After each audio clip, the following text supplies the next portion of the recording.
Today we're going to do a 4.1 full DA system in a 2014 Chevy Silverado.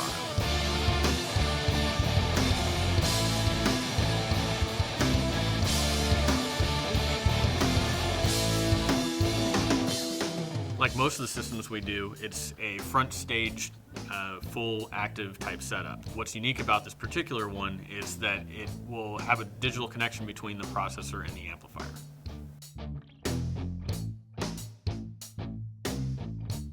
In this particular system, we're going to keep the factory radio in there. So what we need to do is pull a speaker level signal from the factory amplifier. We're going to take that, we're going to combine it within the processor, and then it's going to pass that signal digitally to the amplifier. We're going to use the Audison Bit TenD and the Audison Voce AV5.1k. And this is a setup that's unique to the Audison Bit processors and the Audison Voce and Thesis amplifiers. Since we're running it active, we're going to have a discrete signal path going from the processor all the way through to the speakers themselves. The tweeter is the L1V2 and the mid is the L6V2, both from Hybrid Audio. There will be no passive crossover in here. The fifth channel is going to a 10-inch Claris subwoofer from Hybrid Audio.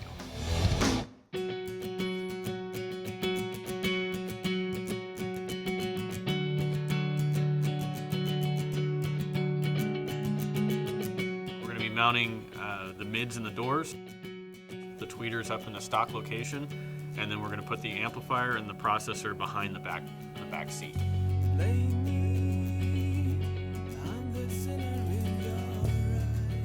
So, first thing we're going to do is take the vehicle apart.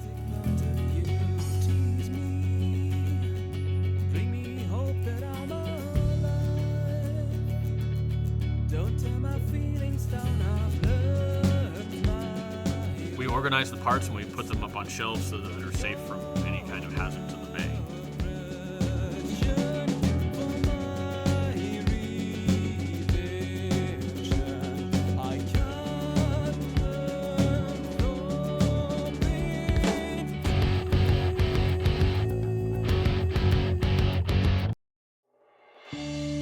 Anytime we're doing a high performance set of speakers, we like to do sound damping in the doors. So in this one, we're completely covering the outer skin and the inner skin of the door. We're using some plate material to cover up any of the holes that are in there, and then we're building some strong baffles to mount the speakers.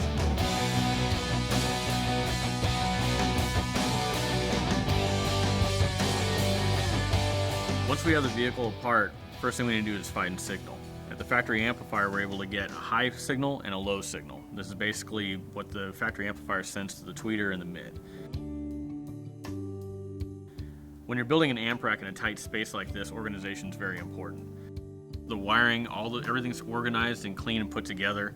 We choose to solder and insulate everything that we do.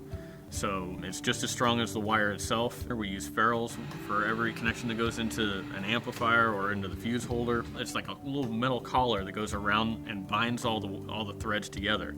So basically when we put it in there and the set screw goes in, it crimps it down and then all those are bound together permanently. We're constantly looking for ways to improve the way we install and raise the standard. So one of the things that we've caught on to is using a product called Tessa tape. It's a cloth tape that they use in European vehicles that makes the wiring look really, really nice. We wrap all the wire in Tessa tape so it looks just as good as the factory wiring does. Every component in the system, even the factory radio, is going to have a point where distortion can enter the system. We take that signal, it goes into the processor, we calibrate the processor to accept that level of signal, so then there's no distortion created at the processor. Then we calibrate the amplifier to accept the level of signal that's coming from the processor. In this case, it's a digital signal, so there's really very little calibration on the amplifier side that needs to happen. For this project, we're doing a ported enclosure that's going underneath the rear seat of the vehicle. The first thing we do is measure the vehicle to find out how much airspace we have to work with. Then we enter it into design software that also has the parameters for the subwoofer we're using so that we can get the right kind of response out of the enclosure.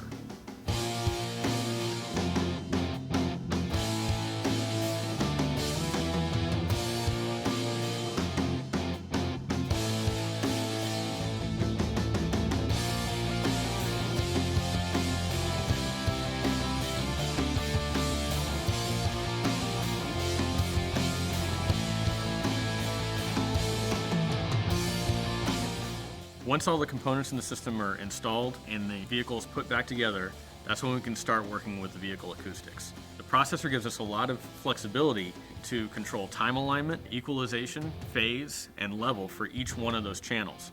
That's why we have each channel have their own signal path. Speakers are going to have one sound when they're on our demo board. When you put them in the vehicle is going to change the sound of those speakers. So the first thing we do is put an RTA in the car, then we measure what the vehicle is doing to the sound of those speakers.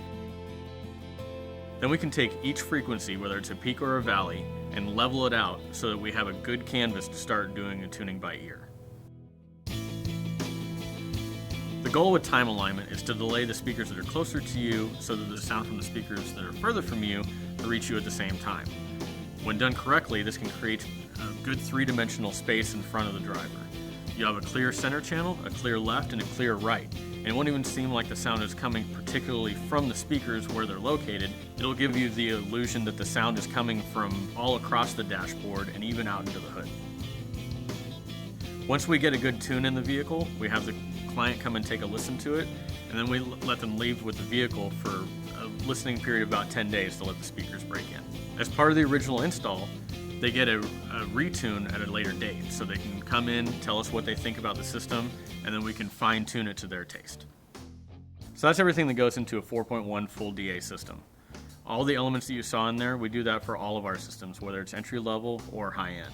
The only thing we can't show you in a video is how good this stuff sounds. So